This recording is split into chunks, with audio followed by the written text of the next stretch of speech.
ನಮಸ್ಕಾರ ಸ್ನೇಹಿತರೆ, ಇವತ್ತಿನ ಈ ವಿಡಿಯೋದಲ್ಲಿ ರೈತರ ಸಂಪೂರ್ಣ ಸಾಲ ಮನ್ನಾ ವಿಷಯದ ಬಗ್ಗೆ ಈ ವಿಡಿಯೋ ಮಾಡಿದ್ದೇನೆ. ದಯವಿಟ್ಟು ಕೊನೆಯವರೆಗೂ ಈ ವಿಡಿಯೋನ ನೋಡಿ. ಫೆಬ್ರವರಿಯಲ್ಲಿ ಸಂಪೂರ್ಣ ಸಾಲ ಮನ್ನಾ ಮಾಡುತ್ತೇವೆ ಎಂದು ಮುಖ್ಯಮಂತ್ರಿ ಎಚ್.ಡಿ. ಕುಮಾರಸ್ವಾಮಿ ಅವರು ಹೇಳಿದ್ದಾರೆ. ಹಾಗಾದ್ರೆ ನಿಮ್ಮ ಸಂಪೂರ್ಣ ಸಾಲ ಮನ್ನಾ ಆಗಲು ನಿಮ್ಮ ಹತ್ರ ಯಾವ ಕಾರ್ಡುಗಳು ಕಡ್ಡಾಯವಾಗಿ ಇರಬೇಕು ಅಂತ ನೋಡೋಣ. ಅದಕ್ಕೂ ಮುಂಚೆ ನಮ್ಮ ಚಾನೆಲ್ ಅನ್ನ ನೀವು ಸಬ್ಸ್ಕ್ರೈಬ್ ಆಗಿಲ್ಲ ಅಂದ್ರೆ ಈಗಲೇ ಸಬ್ಸ್ಕ್ರೈಬ್ ಆಗಿ ಹಾಗೂ ಪಕ್ಕದಲ್ಲಿ ಬರುವ ಬೆಲ್ ಐಕಾನ್ ತಪ್ಪದೆ ಕ್ಲಿಕ್ ಮಾಡಿ. ಸಿಂಧನೂರಿನಲ್ಲಿ ನಡೆದ ಪಶು ಮತ್ತು ಮತ್ಸ್ಯ ಮೇಳಕ್ಕೆ ಚಾಲನೆ ನೀಡಿ ಮಾತನಾಡಿದ ಮುಖ್ಯಮಂತ್ರಿ ಕುಮಾರಸ್ವಾಮಿ ಅವರು, ರಾಜ್ಯದ ರೈತರ ಸಾಲ ಮನ್ನಾ ವಿಚಾರದಲ್ಲಿ ನಾನು ಈಗಲೂ ಕೂಡ ಬದ್ಧನಾಗಿದ್ದೇನೆ. ಮುಂದೆ ಬರುವ ಫೆಬ್ರವರಿ ತಿಂಗಳಲ್ಲಿ ಮಂಡಿಸಲಾಗುವ ಬಜೆಟ್ ಮಂಡನೆಯಲ್ಲಿ ರೈತರ ರಾಷ್ಟ್ರೀಕೃತ ಬ್ಯಾಂಕುಗಳ ಸಂಪೂರ್ಣ ಸಾಲ ಮನ್ನಾ ಮಾಡಲಾಗುವುದು ಮತ್ತು ರೈತರ ಸಾಲ ಮನ್ನಾ ಮಾಡುವುದಕ್ಕಾಗಿಯೇ ನಾವು ಪ್ರತ್ಯೇಕ ಹಣ ತೆಗೆದಿಡಲಾಗುವುದು ಎಂದು ಹೇಳಿದ್ದಾರೆ.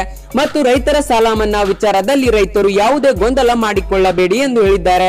ಈಗಾಗಲೇ ರೈತರ ಸಾಲ ಮನ್ನಾ ಸಂಬಂಧಿಸಿದಂತೆ ಒಂದು ಪ್ರತ್ಯೇಕ ಸಮಿತಿಯನ್ನೇ ರಚಿಸಿದ್ದೇವೆ. ಅದಲ್ಲದೆ ಸಾಲ ಮನ್ನಾ ಇದು ಮಧ್ಯವರ್ತಿಗಳ ಪಾಲಾಗದೆ ನೇರವಾಗಿ ರೈತರು ಇದರ ಲಾಭ ಪಡೆಯಲು ವೈಜ್ಞಾನಿಕವಾಗಿ ಸಾಲ ಮನ್ನಾ ಪ್ರಕ್ರಿಯೆ ಮಾಡುತ್ತೇವೆ. ಇದಕ್ಕೆ ಸಂಬಂಧಿಸಿದಂತೆ ರೈತರು ಕಡ್ಡಾಯವಾಗಿ ಪಹಣಿ, ಆಧಾರ್ ಕಾರ್ಡ್ ಮತ್ತು ರೇಷನ್ ಕಾರ್ಡ್ ಗಳನ್ನ ಕಡ್ಡಾಯವಾಗಿ ಹೊಂದಿರಬೇಕು.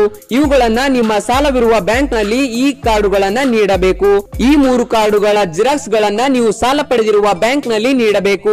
ಈ ರೀತಿ ನೀಡಿದರೆ ನಿಮ್ಮ ಸಾಲ ಸಂಪೂರ್ಣವಾಗಿ ಮನ್ನಾವಾಗುತ್ತದೆ ಎಂದು ಎಚ್.ಡಿ. ಕುಮಾರಸ್ವಾಮಿ ಅವರು ಹೇಳಿದ್ದಾರೆ.